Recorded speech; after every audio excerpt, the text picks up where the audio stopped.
Nós somos alunos do terceiro semestre de Engenharia Química, da disciplina de Química Orgânica. E para a mostra de projetos da engenharia, nós trouxemos a pesquisa sobre a molécula orgânica chamada oxicodona. Sua estrutura contém 18 carbonos, 21 hidrogênios, 1 nitrogênio e 4 oxigênios. Na nomenclatura IUPAC, pode ser encontrada de duas formas, sendo uma delas semelhante à tebaína, pois contém presença da amina. Nessa apresentação, iremos abordar o que é a oxicodona, como foi seu desenvolvimento, onde é aplicada e quando se deve optar pela oxicodona.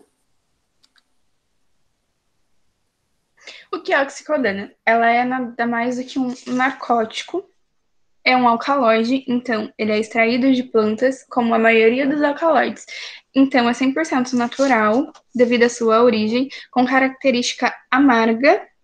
Neste caso, a gente tem como comparativo da oxicodona a morfina. A morfina ela é extraída da Paper Soniferum, que é original lá que ela foi desenvolvida há 400 a.C., como um analgésico em potencial. Porém, com avanços da tecnologia, avanços tecnológicos e estudos, ela foi sendo aprimorada para o que temos hoje.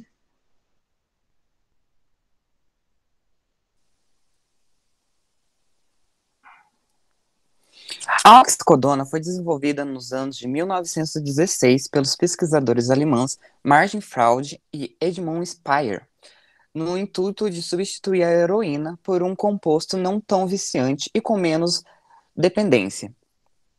E até então, com a oxicodona, eles tinham conseguido.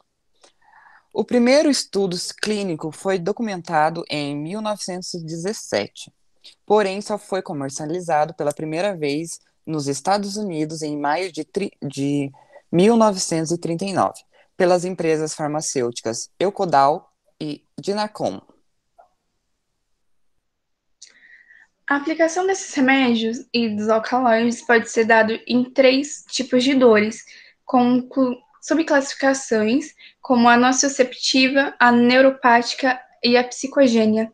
No caso da nociceptiva, ela é nada mais do que uma inflamação ou uma lesão, que no caso a gente pode ter no tecido ou em órgãos.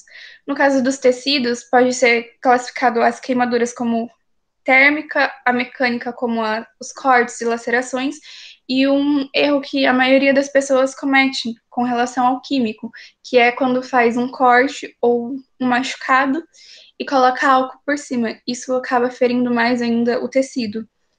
E no caso do visual, são os órgãos internos, que é a distensão e a contração, que podem ser tratados com ibuprofeno e buscopan, por exemplo. Já no caso da psicogênica, como o próprio nome diz, ela está ligada com o cérebro, então não necessariamente ela vai estar com características físicas ou lesões internas. Nesse caso, é utilizada a morfina, a codecaína, a oxicodona e a hidrocodona, quando se há a necessidade de intervenções mais fortes, só que com um acompanhamento psicológico e junto de um médico avaliando todo o quadro.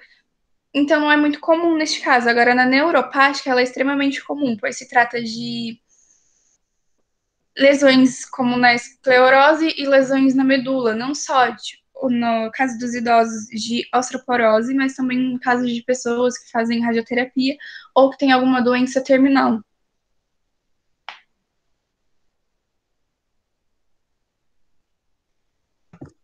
Portanto, a conclusão obtida após essa pesquisa foi de que a oxicodona só pode ser prescrita em situações extremas, como dores crônicas, câncer em estado avançado e até mesmo dores crônicas que são intratáveis. Já a morfina, ela é um forte analgésico, porém ela só deve ser utilizada em dores pós-cirúrgicas, uma lesão grave ou até mesmo um ataque cardíaco. A oxicodona só deve ser uma opção após um estudo de caso, se o paciente não obteve resultados com os analgésicos não opioides e já ter feito uso da morfina e não ter obtido o resultado também. Neste caso, a gente sabe que todos os opioides, eles têm um potencial viciante e são extraídos de flores, mas no caso da oxicodona, ele não é 100% natural, ele é semissintético. Dentro desse contexto, a gente tem outros opioides que não chegamos a ter uma noção muito profunda, mas faz parte do nosso dia a dia, que é a Coca-Cola. Neste caso, muitas pessoas pensam que a Coca-Cola, ela tem uma porção de cocaína, ou a cocaína e a coca são meio parentes, talvez pelo nome, mas na verdade é que a sua extração de ambos, como da cocaína como da Coca-Cola, elas vêm através da folha da coca. No caso da cocaína, a folha da coca ela é sintetizada e transformada numa droga.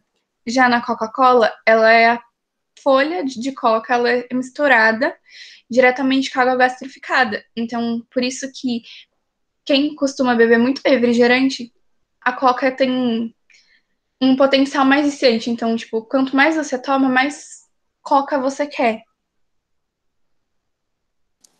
Também temos como exemplo a cafeína, que está presente no chá preto, no café e em várias outras bebidas.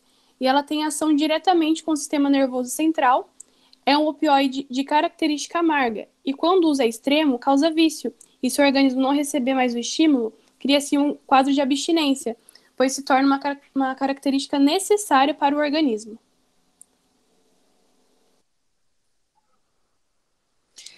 E um exemplo que a oxicodona pode gerar também hábitos viciantes, citamos a personagem Amelia Shepard da série norte-americana Grey's Anatomy, que tinha uma longa relação com um composto, mostrando que mesmo esse medicamento pode ser viciante se ingerido erroneamente.